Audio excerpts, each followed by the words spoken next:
dikirimlah musuh, tapi Allah tenggelamkan. Nah, itu cara Allah yang menenggelamkan, ya. Kira-kira demikian. Jadi intinya tidak perlu pasukan manusia untuk menghancurkan kezaliman. Allah sangat mudah. Tetapi Allah memberi kesempatan kepada kita, ya. Kang, kalau gitu ngapain kita berjuang berdarah-darah? Udahlah, Allah bumi saja ditenggelamkan semua. Ya, kalau itu nggak ada kesempatan kita untuk syahid dong, ya. Justru Allah memberikan seluas-luasnya kesempatan kepada kita, ya.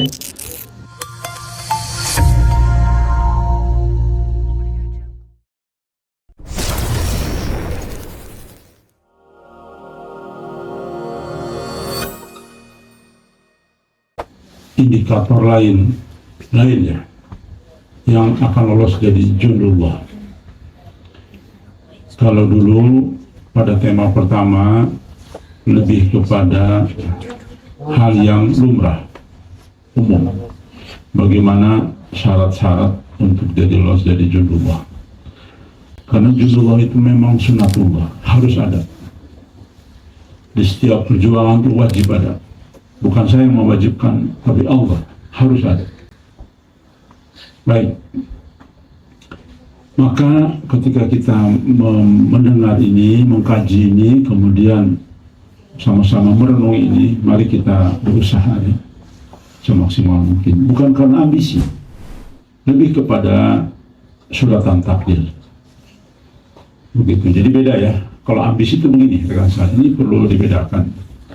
Kalau ambisi itu semua ini tahu hadisnya akan begini, maka kita harus mengejar dari awal. Padahal belum tahu itu takdir kita atau bukan. Nah, itu ambisi namanya. Kita harus jadi khalifah karena dalilnya begini, dalilnya begitu. Maka kita kejar begini begitu. Dan itu semuanya gagal. Banyak kalau masalah Islam ya. Contoh yang paling gampang misalnya Hizbut Tahrir, karena mereka pun yakin akan ada khalifah sebelum Al-Mahdi. Demikian juga dengan organisasi yang lain yang terlarang. Semua mencocokkan, berambisi disesuaikan dengan hadis yang ada. Itu adalah ambisi. Beda ya. Tapi kalau sudah ada pemberitahuan dari Allah, kabar gembira, lalu kita berusaha menjemput takdir, itu bukan ambisi. Beda jauh bumi dan langit. Ya. Kalau ini seolah Allah yang dorong, beda. Jadi perlu digarisbawahi itu dulu, antara ambisi dengan menjemput takdir. Ya sama dengan Muhammad Qasim, kan orang yang tidak ambisi, tapi dia tahu harus menyebarkan mimpi, dia tahu takdirnya akan kemana, dan dia berusaha mengikuti perintah Allah. Itu namanya bukan ambisi. Baik, jadi supaya bisa membedakan, kita teruskan. Tentu pandangan kita ini dari Quran, hadis, dan kitab ulama. Karena majelis gaji selalu ini pegangannya ya. Tidak hanya mimpi tok. So, kalau mimpi tok, banyak orang tersesat. Tidak sesuai dengan kaidah. Contoh, di dalam mimpi itu dia dikatakan adalah tokoh tertentu, baik itu siapapun lah, Bentamim lah, apalah, Peningit apalah, kan banyak yang mimpi begitu. Tapi kan berguguran satu-satu, karena dia tidak pernah membaca dalil. Sebab dalam konteks dalil jelas, kalau mimpi tentang diri sendiri, jabatan dia sendiri, itu kemungkinan besar dari setan. Sudah, itu dinyatakan dalam banyak kitab. Saya akan jadi Bani Tamim berdasarkan mimpi saya tanggal sekian dan tanggal sekian. Itu hampir boleh dikatakan kalau bahasa ilmiahnya 99% dari setan. Sebab itu indikasi. Itu kitab-kitab ulama, hampir semua kitab ulama mengatakan itu. Nah, jika kita tidak berdasarkan landasan dalil, maka akan terperosok. Akhirnya dia ingin diklaim, ingin diakui sama orang bahwa saya lah Terlalu tamim itu kan bahaya. Oke, baik kita harus lihat. Makanya Majelis Gajah selalu dari awal berdiri selalu pegangannya Quran, hadis dan kitab ulama. Kenapa? Karena ada dalilnya. Peganglah kitab dan sunnah, Al-Quran dan sunnah. Jelas panduan dasar. Makanya kepada teman-teman yang sudah percaya mubasyirat, ayolah kembali kepada perintah Allah untuk selalu berpegang kepada Quran dan hadis. Walaupun kita mengimani mubasyirat, tapi jangan sampai setan mengelabui kita ya. Nah ini prinsipnya pertama. Nih prinsip lain ya. Ingat teman-teman sekalian, kalau mau jadi jundullah itu yang lolos itu pasti yang tidak mengejar. Ini prinsip dasar ya. Jadi kalau teman-teman mengejar, belum tentu takdir kita lalu kita kejar, ini tidak akan lolos. Tapi sebaliknya yang tidak mengejar, yang lolos. Istilah tadi menyebut takdir karena dorongan. Kita didorong terus oleh mubasyirat untuk bergerak. Itu beda. Sama dengan Muhammad Qasim, sama dengan baginda Nabi Muhammad SAW. Karena perintah. Ya. Jelas. Yang terpilih, nih. Yang kedua, yang bersih dari ambisi. Insya Allah saya sudah paham betul yang di sini sekarang ini sudah bersih. Insya Allah saya tahu persis sekarang orang-orang di sini. Alhamdulillah tidak ada satupun saya melihat orang yang berambisi. Dibersihkan dari orang-orang yang berambisi. Orang berambisi disingkirkan sama Allah dari lingkungan kita ya. Saya sekarang yakin dengan petunjuk dari mubasyirat bahwa memang kita sebaiknya dan memang dorongan dari Allah lah kita bergerak bukan karena ambisi. Yang berikutnya kan sekalian, yang bertahan itu yang sabar di fase sunyi. Ini semua ada dalilnya. Ternyata ya. Jadi rekan sekalian, 3 prinsip inilah yang menjadi tanda seseorang lolos akan jadi jundullah. Jangan mengejar. Ikut saja dengan petunjuk Allah. Di mana teknis sehari-harinya ikuti mubasyirat. Jangan kita punya ambisi. Ambisi lalu mengejar, kemudian bersabarlah. Itu. Udah kuncinya itu. 3 itu ya. Baik, kita penjabarkan. Kita kembali dulu menjelaskan apa itu jundullah. Jadi jangan sampai nanti ada yang dikutip, kemudian disangkanya kita mau angkat senjata. Karena tentara Allah itu di dalam Al-Quran surat Al-Fat ayat 7, dan milik Allah tentara-tentara langit dan di bumi. Tuh.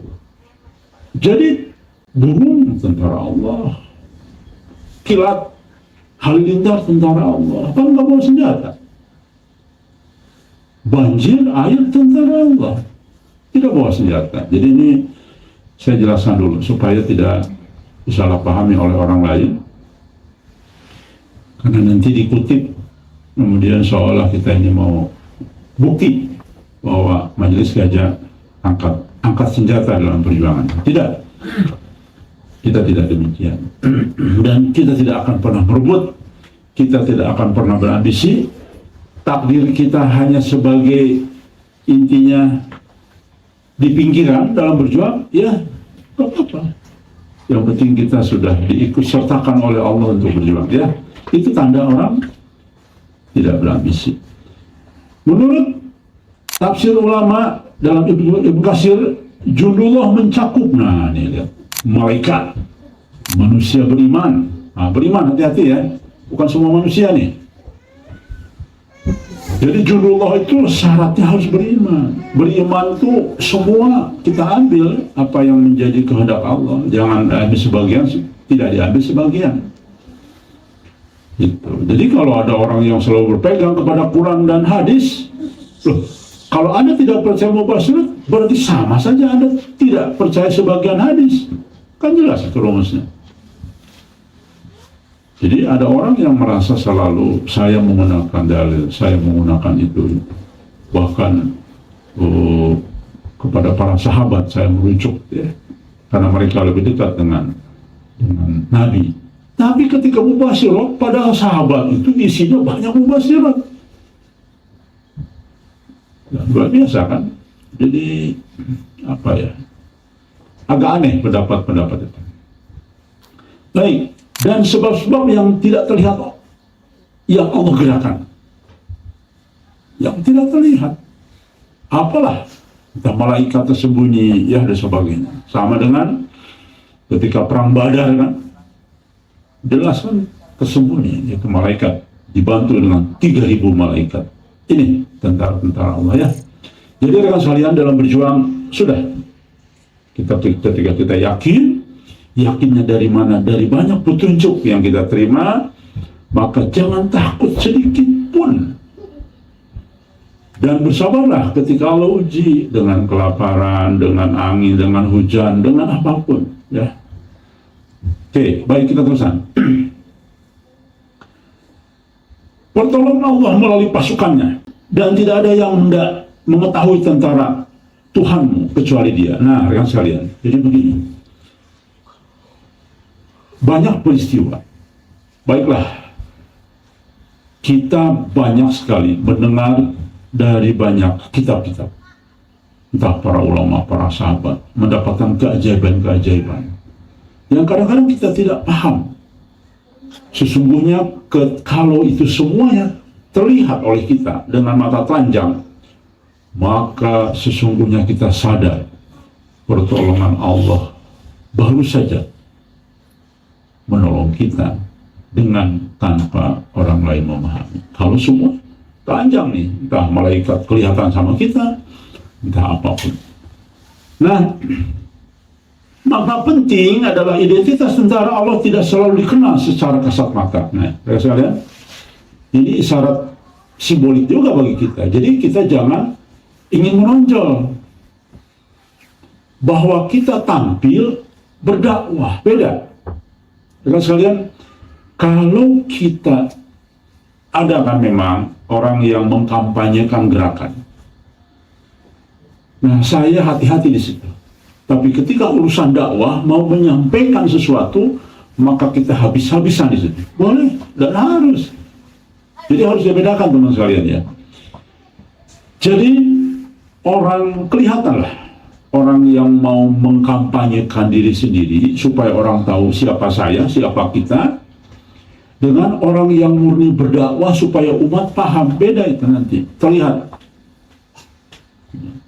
Ya contohlah, ya alhamdulillah kita menyadari bahwa Majelis Gajah ini adalah harus sesuai dengan mubasyirat yang ada, harus berfungsi dalam pengkaderannya. Maka kita tidak takut yang tampil generasi muda. Ini siapa nih? Malas nontonnya. Akhirnya apa? Viewer kita menurun. Tidak usah takut. Kalau takut itu tanda. Nah, itu dia. Berarti kita ingin berambisi supaya gajah itu selalu dilihat oleh banyak orang. Jangan, teman-teman sekalian, ya. Jadi tidak khawatir, walaupun orang lain warning kepada saya, Kang, aduh, nanti ini penonton gajah menurun terus kalau tidak kami kita tampil. Saya bilang, mohon maaf, tidak apa-apa, penontonnya 10 tidak apa-apa, tapi kita berhasil mencetak generasi. Nah, kayak begitulah kira-kira orang yang tidak berambisi, bukan lagi kampanye, bukan. Ya. Sebab kalau berambisi tidak mau memberi panggung kepada orang lain. Kalau kita tidak pernah kapok-kapok kan, yang dikasih panggung di sini kan, akhirnya kita sama-sama tahu. Tapi tidak pernah kapok. Kenapa? Karena kita pegang prinsip, ya. Begitu, teman sekalian. Bahkan saya mendorong terus. Kita di sini mendorong. Ayo, tampil. Saya bahkan ingin tidak terlalu banyak tampil. Kenapa? Karena ada bimbingan dari Allah Subhanahu wa Ta'ala bahwa kita tidak boleh hanya tunggal yang tampil. Kita tidak boleh apa namanya? Siapa bahasa mimpinya tuh? Saya lupa. Dia nggak boleh sendirian lah, berbahaya dalam perjuangan, ya. Kemudian bisa berbentuk dalam bentuk kondisi peristiwa orang-orang yang tidak disangka. Itulah makna penting dari yang Allah katakan tadi, ya. Baik, istilah tentara Allah dalam hadis tadi kan dalam Quran. Akan datang satu pasukan yang zalim menuju Ka'bah. Lalu ketika mereka berada di tanah Baidah, mereka ditelan bumi dari awal sehingga akhir. Maksudnya begini. Pertanyaannya nih, yang dihancurkan kan bukan tentara Allah, yaitu musuh Allah bahkan. Lalu kehancurannya oleh aksi tentara Allah yang tidak terlihat oleh kita. Baik itu bisa jadi ada gempa lalu tiba-tiba terbelah, ya, atau tiba-tiba kan sekarang ada namanya tuh tiba-tiba bolong tanah dia. Apa? Singhol. Singhol. Kan senggol. Saya pikir singkong. Ya, isinya kan. Singhol. Tiba-tiba lubang bro. Nah bisa begitu. Itu tentara Allah yang mau membunuh Al-Mahdi kan, ketika kaitan dengan bayat, isu-isu bayat, ya. Karena bayat pasti kan sudah tersebar luas, maka dikirimlah musuh. Tapi Allah tenggelamkan. Itu tentara Allah yang menenggelamkan, ya. Kira-kira demikian. Jadi intinya tidak perlu pasukan manusia untuk menghancurkan kezaliman. Allah sangat mudah. Tetapi Allah memberi kesempatan kepada kita, ya. Kang, kalau gitu ngapain kita berjuang berdarah-darah? Udahlah, Allah bumi saja ditenggelamkan semua. Ya, kalau itu nggak ada kesempatan kita untuk syahid dong, ya. Justru Allah memberikan seluas-luasnya kesempatan kepada kita, ya. Dan tentara Allah bumi itu hanya sifatnya apa coba? Perhatikan teman-teman. Tentara Allah dalam bentuk alam dan bumi sesungguhnya hanya membantu kita. Jadi di garis terdepan itu tentara Allah itu adalah manusia sesungguhnya. Contoh ketika peristiwa penenggelaman tadi. Kalau mau menolong orang-orang yang mubadil, Allah tenggelamkan Tuhan. Menolong kita sesungguhnya. Jadi tentara langit bumi itu semua menolong. Apalagi coba, ketika akan ada peralihan kekuasaan kepada nanti di dalam hadis Putra Bani Tamim kepada Al-Mahdi, tentara Allah dulu yang menolong. Siapa tentara Allah? Coba. Gempa betul, bencana, akhirnya kematian di mana, kelaparan. Nah, baru muncullah Al-Mahdi. Begitu teman-teman sekalian, paham ya? Tentara Allah lain itu fungsinya bukan yang utama, tapi memuluskan tentara Allah dalam bentuk manusia. Jelas ya? Jadi makanya luar biasa Allah menolong kita, ya. Golongan yang ditolong Allah. Nah ini, akan senantiasa ada satu golongan dari umatku yang tegak di atas perintah Allah. Ciri-ciri mereka itu dalam banyak tafsir ulama, jumlahnya tidak banyak, sedikit. Makanya ada orang berbangga-bangga sampai hari ini saya lihat. Ketika ada pertemuan dari ulama Yaman, wah, jutaan orang pada datang berbangga-bangga. Di situ ya kalimat-kalimatnya.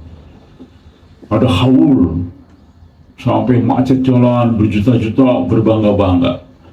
Pak, lupa mereka. Apa tidak pernah baca bahwa kebenaran itu sedikit? Ya. Tidak populer. Justru yang populer itulah yang bertolak belakang dengan kebenaran di akhir zaman. Bertahan di saat yang lain runtuh. Tuh. Ya.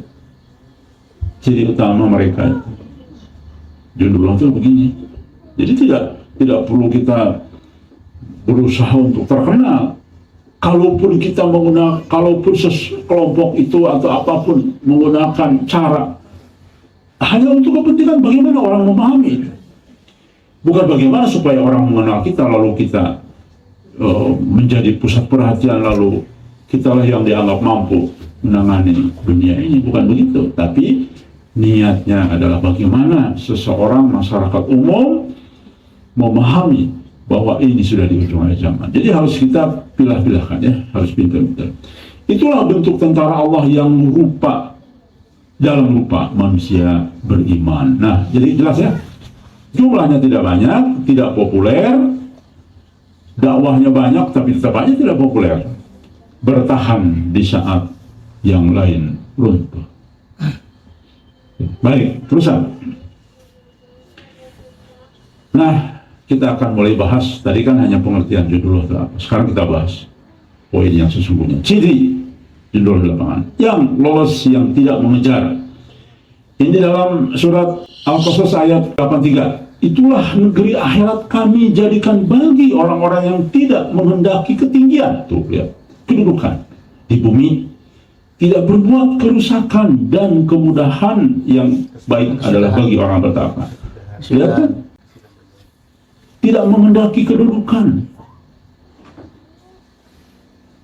dan tidak merusak. Merusak itu bukan hanya nebang pohon, tapi merusak tauhid, merusak akidah. Jelas sekali rekan sekalian, inilah yang akan lolos. Justru mereka yang tidak punya ambisi, kalaupun bergerak karena memang didesak oleh Allah, terus-menerus diberikan sinyal oleh Allah, itulah ya. Allah tidak akan menyebut di dalam Al-Quran tadi, Allah tidak menyebut yang mengejar, tetapi yang tidak menginginkan. Ya kan? Jadi orang yang sekarang ini takut dengan sesuatu yang sifatnya dinilai oleh seseorang, bukan takut oleh Allah, maka sulit untuk lolos. Jadi jangan pernah teman-teman ingin dinilai oleh Amir,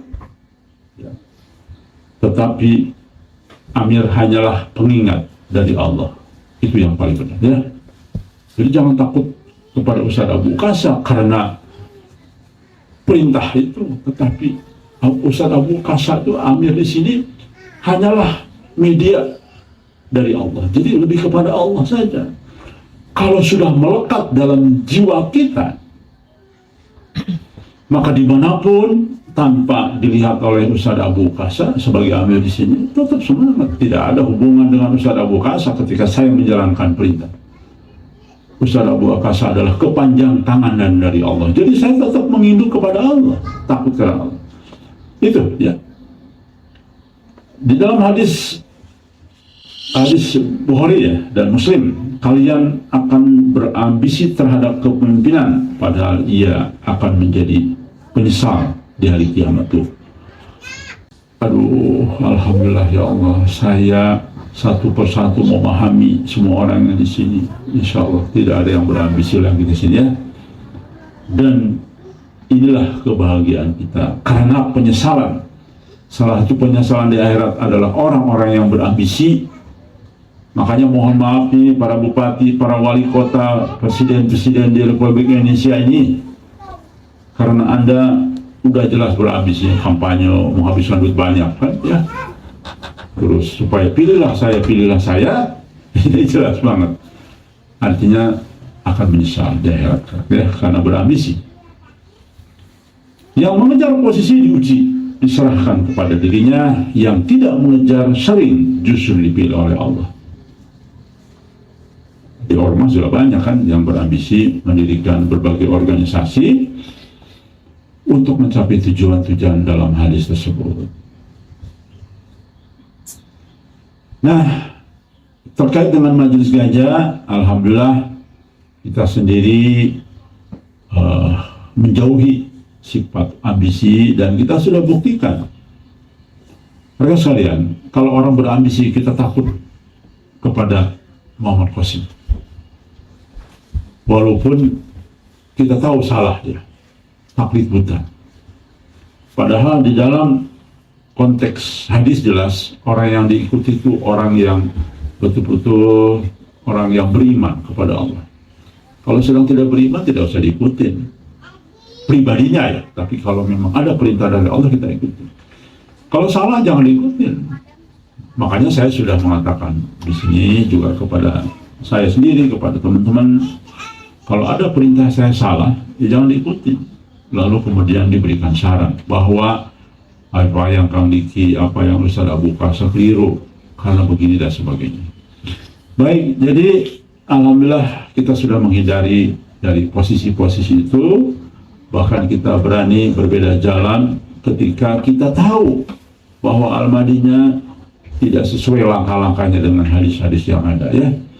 Begitu. Penjelasan ulama Imam Al-Ghazali, barang siapa yang mencari kepemimpinan, ia binasa. Begitu. Barang siapa melarikan diri darinya, justru ia didatangi oleh amanah itu. Jadi artinya gini ya, orang yang tidak berambisi lah, aduh saya sebetulnya tidak mau dan nggak mungkin lah dan sebagainya, tapi itulah yang Allah kehendaki. Baik, kesimpulan poin pertama, yang lolos bukanlah yang mengejar peran, tetapi yang menjaga niat. Nah ini teman-teman sekalian ya, jaga niat kita terus. Saya pun khawatir dengan ini semua, sebetulnya saya lah yang paling khawatir. Makanya ketika ada orang yang mengkritisi Kang Diki sudah berubah, saya mendalami sebetulnya apa kira-kira yang berubah. Tapi Masya Allah, sepertinya tidak ada. Orang bisa jadi salah paham karena tidak tabayun ya. Alhamdulillah, insya Allah sampai hari ini sepengetahuan saya ya, saya yang memahami, insya Allah kita selalu terjaga niatnya ya. Makanya konsisten kita, tidak pernah luntur, tidak pernah goyah dengan berbagai macam fitnah, hujatan dan sebagainya. Karena berarti artinya lurus dengan niat awal. Baik, kita teruskan. Yang kedua, yang terpilih, yang bersih dari ambisi. Ini poin kedua ya. Di dalam Al-Quran surat Al-Baqarah tentang kisah Talut, sesungguhnya Allah telah memilihnya atas kalian dan menganugerahkannya keluasan ilmu dan fisik. Bukan Allah yang menentukan, bukan karena ambisi Talut. Maka penting, Talut tidak dikenal, tidak populer, tidak ambisi, bahkan diprotes kaumnya. Namun Allah menyebutkan Allah yang memilih, terpilih. Ya, bukan ambisi, terpilih, bersih niat, siap memikul amanah. Dari mana ukuran siap memikul amanah? Teman-teman tahu? Kemarin sudah sampaikan. Dari mana ukuran orang ini siap memikul amanah? Ayo. Yang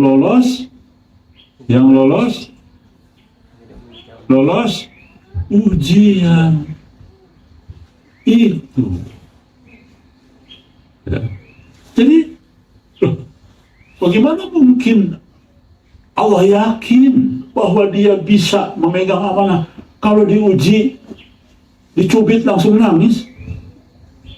Pundung, bahasa Sunda namanya apa, bahasa Jawa? Pundung, ngambek-kan? Mendok,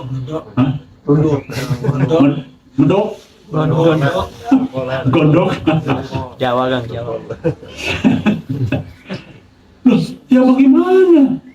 Dikotak sedikit udah ciut, ya. Dikasih lapar sedikit, keluh kesah, mundur. Jadi jelas ya. Siap memikul amanah itu pasti ukurannya apa? Sudah diuji. Makanya teman-teman bersyukurlah sudah banyak diuji oleh Allah Subhanahu wa taala ya. Itu ujian. Makanya diuji. Oke, pertanyaan berikutnya. Jelas kan? Orang yang kelompok atau orang yang siap amanah pasti harus diuji dulu. Pertanyaannya, sarana ujiannya apa coba? Ayo, kemarin dijelaskan. Ayo. Pertama harus kumpul. Iya, harus pelatihan, harus begini, harus tarbiyah di situ, bapak-bapak, ibu-ibu, para pemirsa. Jadi tidak mungkin tidak ada sarana. Loh, bagaimana mungkin kita kompak kalau kita tidak memahami satu dengan yang lain, saling pengertian, memahami kekurangan kelebihan masing-masing. Lah ya begitulah, rumah tangga pun awet itu karena saling memahami. Oh iya, kekurangan istri saya ini, kekurangan kelebihan istri saya ini. Sudahlah, saya melihat kelebihannya saja. Ya. Kalaupun bisa terpaksa lah, sudah buntu, sulit dan sebagainya. Begitu ya. Jadi apa tadi sarana untuk ujian? Nah, ngumpul, ada tarbiyah, ada ujian di situ, ada perkenalan, ada kebersamaan. Betul enggak dia ini orang yang bisa melunturkan ego? Jangan bawa ego ke sini. Boleh semangat tapi egonya harus luntur sedikit. Jangan bawa ego terus. Begitu. Ini kan kita berbeda suku. Orang Sunda, orang Jawa halus. Ya. Orang dari seberang juga mengalah. Karena begitulah akhirnya jadilah orang atau kelompok yang siap memegang amanah. Jelas ya? Jadi kalau yang di grup saja omong-omong doang nggak bisa, nggak mungkin. Sekali lagi nggak mungkin. Itulah ciri kebenaran. Rasulullah bersabda, siapa yang meminta jabatan ia akan diserahkan pada dirinya sendiri. Siapa yang dipilih tanpa meminta, Allah yang akan menurunkan malaikat untuk membimbingnya. Tuh, kalian saya lihat ya. Jadi kalau ambisi ya udah dirinya sendiri aja. Terserah berjuang gagal, berhasil, Allah serahkan.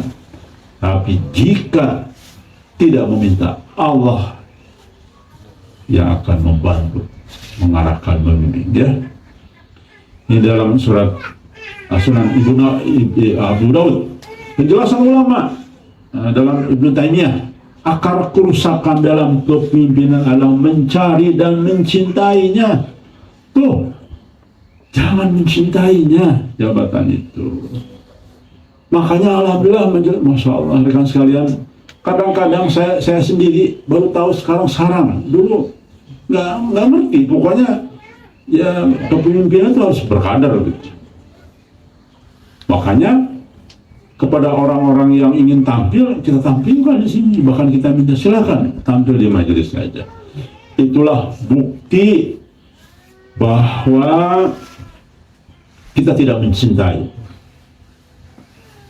Ustaz Abu Kasa kan tugas, Ustaz bicara di kampung. Nah, bukan Kang, saya aja lah. Saya lebih bagus ngomongin dari yang lain. Jangan ya. Ustaz tadi tampil, karena perintah itu kan sangat cantik sekali. Jadi semua tidak ada yang berambisi. Dan alhamdulillah di majelis gajah juga demikian, diberi kesempatan. Bahkan kita dorong terus, bahkan didorong tampil itu. Di sini itu rekan sekalian, di rumah sekalian didorong. Yang kira-kira sudah punya kemampuan tampil. Ya tampil yang paling kecil-kecil dulu lah. Keberanian nyalinya dulu, membaca kajian hadis ya, pembacaan hadis, selalu pembacaan mimpi. Nanti lama-lama di kajian pada subuh, ketika seseorang terus berusaha meningkatkan diri. Makanya teman sekalian, tolong jangan stagnan ya. Jadi kalau yang diberi kesempatan untuk kajian membacakan tafsir, ayo belajar terus untuk tampil. Nanti pada saatnya semua saya berharap bisa tampil. Bahkan nanti tidak hanya Mas siapa yang paling muda tampilnya siapa? Mas Alif. Tapi saya berharap Abi tampil nanti. Waduh keren, kajian pada subuh Abi tampil dengan bahasa remaja, menggugah remaja. Nah saya berharap seperti itu ya. Tapi Abid nanti kalau sudah banyak diundang jangan lupa sama saya nanti. Nah, itu berharap ya. Oke, kesimpulan kedua, poin kedua. Allah memilih orang yang bersih dari nafsu kekuasaan, bukan yang pandai berkampanye tentang diri. Ini kalau orang yang niat berkampanye di sini tersinggung kalau Ustaz Abu Kasa selesai ya di ini, Ustaz di sini aja. Tersinggung pasti. Nah, karena ada ambisi, kalau enggak apa-apa. Iya siap. Berprasangka baik. Oh mungkin pimpinan kita, ambil kita berpikir demikian. Sudah. Ya. Oke, baik. Yang ketiga nih, terakhir. Yang bertahan, yang sabar di fase sunyi. Di dalam surat Al-Insan ayat 24. Bersabarlah terhadap ketetapan Rabb-mu. Jangan ikuti orang-orang yang berdosa dari engkau. Ketetapan Rabb-mu. Kita sudah kecemplung di sini, berarti kita sadar bahwa inilah bagian ketetapan kita. Nikmatilah seperti tadi, coba kan tadi itu makan nasi, lalu kemudian lauknya juga nasi sama karbohidrat. Ya sudah, alhamdulillah, gitu ya, masih bisa sahur. Itulah orang yang apa? Taat kepada ketetapan Allah. Ya, nanti kalau sahur ternyata hanya ada singkong dan air putih, tetap bagaimana? Alhamdulillah ya Allah, saya masih dikasih rezeki. Tuh ya, ini orang yang taat kepada Rabb-nya. Jadi kalau di antara Anda masih ini sedikit ngeletuk, aduh ada singkong melulu, nah berarti itu tanda dia tidak taat kepada ketetapan. Ya, baik. Kita teruskan. Maknanya adalah perintah sabar itu turun saat Nabi berada di fase berat, tuh kan, di fase ujian, sepi pendukung dan ditekan. Jadi tetap sabar. Akan datang satu masa, ini hadisnya, akan datang satu masa orang yang sabar memegang agama seperti menggenggam bara api. Ya, ini sudah sangat terkenal sekali dan memang kita dibutuhkan untuk bersabar. Penjelasan ulama, kemenangan dan keteguhan lahir dalam kesunyian sebelum nampak di permukaan. Rekan sekalian, inilah ujian. Orang yang sabar justru nanti Allah akan berikan kekuasaan. Ingat ya, orang yang berimanlah yang akan diberi kekuasaan di ujung akhir zaman. Kita sering kupaskan dalil itu, hujah itu. Jadi teman sekalian,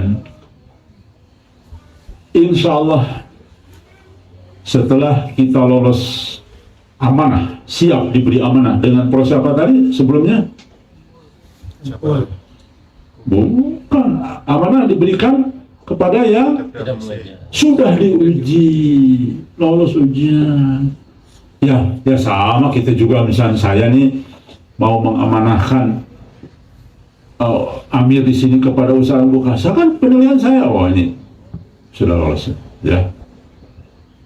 Kelihatan ini ABDC. Nah, sama, Allah pun tidak jauh dari itu menilai ini kelompok ini siap nggak, dipitnah bertubi-tubi, lihat siap nggak, bikin ciut nggak, ditekan ciut nggak, lalu dipitnah sana sini ciut nggak. Sebab kalau karena Allah tidak akan pernah ciut. Karena kita berhubungan dengan Allah, ya orang mau ngomong apa saja ya silakan saja. Walaupun kita tetap melawan juga, melawan dalam pengertian sifatnya klarifikasi saja, bukan mau menjatuhkan lalu menyerang balik, tidak. Tapi untuk menyelamatkan tim supaya tetap teguh dalam keyakinannya. Baik, kesimpulan poin ketiga, yang tidak tahan sunyi gugur. Yang sabar tanpa sorotan bertahan sampai akhir. Jelas prinsip. Jadi kesimpulan utuh ya. Yang lolos, yang tidak mengejar posisi, yang terpilih bersih dari ambisi, yang bertahan sabar di fase sunyi. Ini bukan slogan spiritual, tapi sunatullah yang berulang dalam perjuangan para nabi, para sahabat, para ulama, seluruh gerakan hak sepanjang sejarah. Bukan gerakan yang lahir dari ambisi, lahir dari keinginan, yang sekarang berguguran, yang mengusung akhir zaman berguguran semua. Kenapa? Karena ada keinginan, ada ambisi di awal ya.